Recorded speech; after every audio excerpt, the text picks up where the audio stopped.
Hello everyone, welcome back to my channel and welcome to a new blog. দিনটা ছিল 11 September 2025 আর আজকে হলো আমার জন্মদিন। তো আজকে পুরোটা দিন আমি কিভাবে কাটালাম তোমাদের সাথে আমি শেয়ার করব। তো চলো ভিডিওটা শুরু করা যাক। তো দেখো, সকালে ঘুম থেকে উঠে আমার সবচেয়ে প্রথম কাজ থাকে মাম্মামকে গুড মর্নিং বলা আর মাম্মামের মুডটা ঠিক করা। তো অল্প সময় মাম্মামের সাথে কথাবার্তা বলে তারপরে চলে আসলাম উপরে। আর উপরে মা চা করে দিল। এখানে চা খেতে খেতে মাম্মামকে একটু ব্যালকনিতে ঘুরিয়ে দিলাম।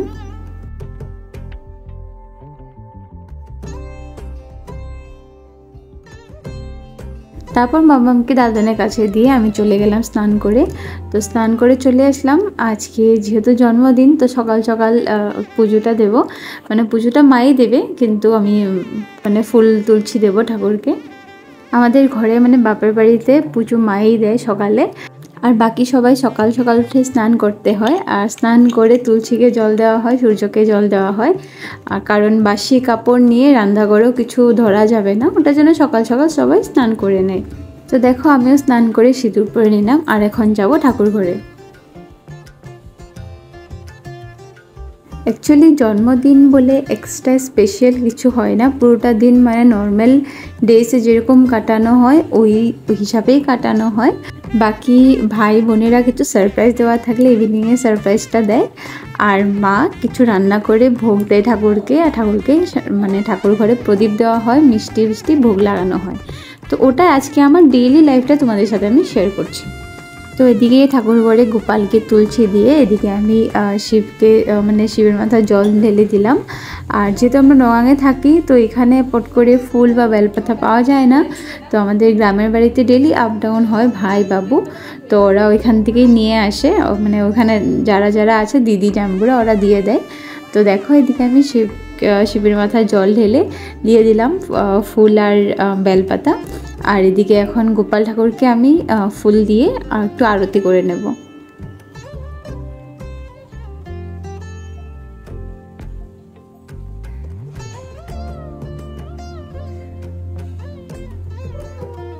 আর এদিকে মাম্মামকেও স্নান করে খাওয়া দাওয়া খাইয়ে নিয়েছিলাম।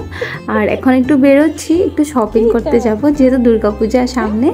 তো আমি, ভাই আর মাম্মাম যাচ্ছিলাম শপিং করতে প্যান্টালুনসে। আর ঘুরতে যাব বললেই আমার মাম্মাম কত খুশি হয়ে যায়, তোমরা দেখো।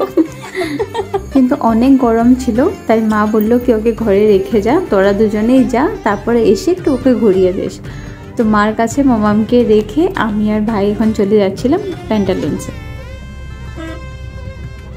তো দেখো, মা বলছিল আমাকে একটা কুর্তা নেওয়ার জন্যে, কিন্তু আমার পছন্দ হয়নি। তো আমি বয়েজ সেকশনে ভাইয়ের জন্য দেখছিলাম আর অমিতের জন্য দেখছিলাম। তো অ্যাকচুয়ালি যেটা শপিং করতে এসেছিলাম ওটা তো হয়নি, কিন্তু এন্ড আপ উইথ ভাই আর অমিতের জন্য ড্রেস নিয়ে এখন যাচ্ছি বাড়ি ফিরে। তো যাওয়ার টাইমে ভাই বললো আমাকে আইসক্রিম খাওয়াবে। তো ওইখানে তো খাইনি, আইসক্রিম ঘরে নিয়ে এসেছিলাম সবার জন্যে। তো বাবু ঘরে ছিল না, মা বললো পরে খাবে, তো আমি তখনই খেয়ে নিলাম। আর এদিকে দেখো, সন্ধ্যার সময় মা ঠাকুরকে ভোগ দিয়েছে নিজে পুরি আর পায়েস বানিয়ে। তা আমি বললাম কি সন্ধ্যার টিফিনটা আমি করেই নেই, তারপর আমি ডিনার করব বলে আমি এদিকে বসে গেছি খাওয়ার জন্য। মা কিছু বানিয়ে ঠাকুর করে নিয়ে গেছিলো, আর এদিকে বর্দি ভাই গরম গরম বানিয়ে সবাইকে দিচ্ছিল। আর পায়েসটা খেতে খুবই টেস্টি ছিল। আর এখন বাজে রাত্র 8:30। আর দেখো, ভাই আমার জন্য সারপ্রাইজ কেক নিয়ে আসলো। বিয়ের পর এটা আমার 3rd বার্থডে ছিল। আমি ঘরেই ছিলাম, আমার বাপের বাড়িতেই ছিলাম। আর আমার 2nd বার্থডেতেও আমি ঘরেই ছিলাম, যেহেতু তখন আমি প্রেগনেন্ট ছিলাম। তো তখনও ভাই আমাকে কেক এনে সারপ্রাইজ দিয়েছিল, আর তখন দিদিয়ারও সবাই মিলে সারপ্রাইজ দিয়েছিল। আর এবার ভাই বলছিল এখন তুই মা হয়ে গেছো, এখন আর কিসের কেক কাটবি। ওটাই বলছিল কোনো কেক টেক আনা হবে না, নর্মাল ঘরে মা পায়েস পুরি করবে, তুই ওটাই খাবি, এইভাবেই তোর বার্থডে সেলিব্রেট করা হবে। কিন্তু দেখো, ভাই আবার নিয়ে এসেছে আমার জন্য কেক। দেখো, অনেকে বলে কি ছোট মানুষেরই বার্থডে সেলিব্রেট করা হয়, বড় মানুষের বার্থডে কেন সেলিব্রেট করবে, এইসব নাটক বা যেটাই বলে লোকে।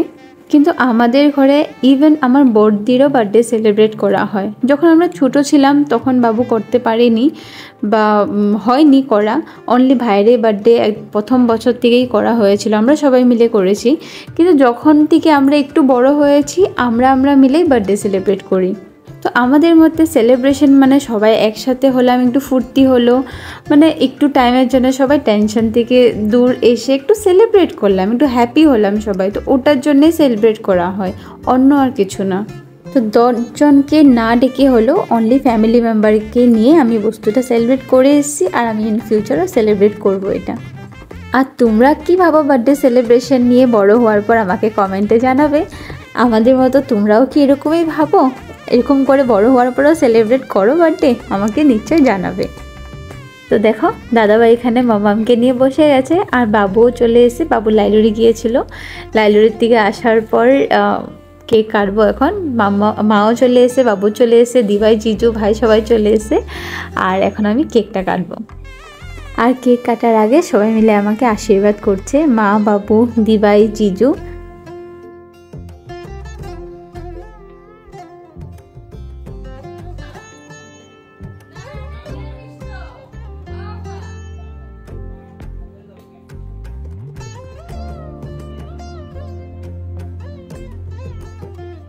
আর দেখো যে আমাকে বলেছিল বার্থডে কেক আনা হবে না, ও আমার জন্য বার্থডে গিফট নিয়ে এসেছে। ভাই আমার জন্য সেলিব্রেশনের বক্স একটা নিয়ে এসেছিলো।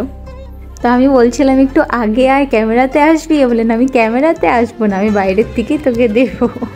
তো আমিও জিদ করছিলাম আমি নেবই না। তো এসে আমাকে চকলেটটা দিয়ে গেল।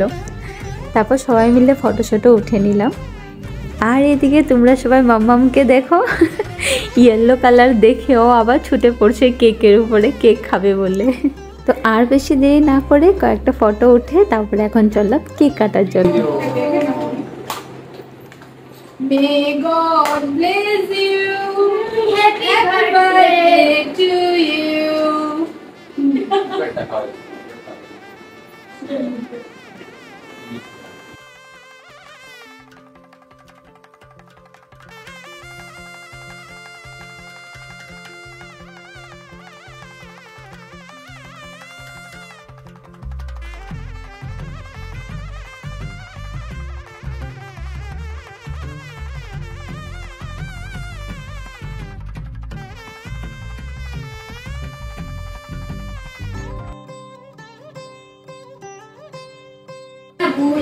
Oh, wait now. Oh, Mom. Mom. দেখো তো মা কই? ভাই কেকটা সাজিয়েছে। আর কেক কাটার খাওয়া হওয়ার পর দেখো ভাই আর পাপাই মিলে আমার কি অবস্থা করেছে। আর এদিকে দিভাই মামামকে দেখাচ্ছে কি দেখো দেখো তুমি চিনো নাকি তোমার মাকে। তো এইভাবেই করে আমার বার্থডের দিনটা খুব সুন্দর করে হাসি ফুর্তিতে আমি সেলিব্রেট করলাম। থ্যাংক ইউ ভাই এত টেস্টি কেক আনার জন্যে। থ্যাংক ইউ দিভাই, জিজু আর পাপাই এই দিনটাতে আমাদের সাথে উপস্থিত থাকার জন্যে। আর স্পেশাল থ্যাঙ্কস টু মা আর বাবু আমাকে পৃথিবীতে আনার জন্যে, আর এত টেস্টি প্রসাদের জন্যে। 2025-এর বার্থডের সাথে তোমাদের সাথে আমি কিছু মোমেন্ট শেয়ার করি 2024-এর বার্থডে সেলিব্রেশনের।